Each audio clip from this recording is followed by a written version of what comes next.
Here's my 2-minute review of the new Scream movie. Massive spoilers are ahead, so please don't watch this unless you've already seen it.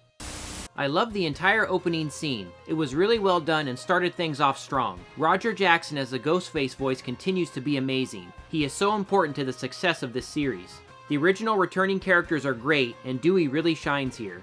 Of the new cast, Jack Quaid does a great job, as does Jenna Ortega. We've got some nice kills, and Ghostface is as imposing as ever. It was great seeing this slasher icon return. I love the witty dialogue and clever commentary on the current state of horror films. I'd say that the first 2 acts of this film were really good, and I loved all the little Wes Craven tributes throughout. Now, what about my issues? The new lead here wasn't very likable. Her backstory is interesting, being the daughter of Billy Loomis, but I just didn't care much for her character.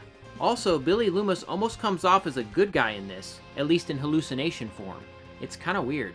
The new cast, with the few exceptions that I mentioned, was pretty forgettable, and I found Randy's niece in particular to be pretty obnoxious. Brian Tyler's score was fine, but I really miss Marco Beltrami. I wonder why he wasn't used here. The direction was fine, but the movie wasn't as suspenseful or scary as it could have been. That Wes Craven touch was sorely missed. It's revealed during the climax that this character was the one who killed Dewey. But during that sequence, Ghostface was way taller than this actress. It's just not believable that she was the one in the costume during that time.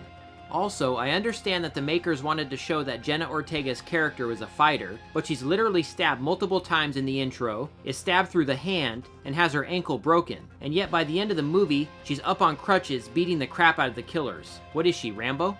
As I said, the first 2 acts of the film were really solid, but the 3rd act needed work. It was way too much like the first film and felt very rushed. Overall, this was a good but flawed movie. I think I will enjoy it more on the second viewing, but I still liked it. As of now, 3.5 out of 5 stars.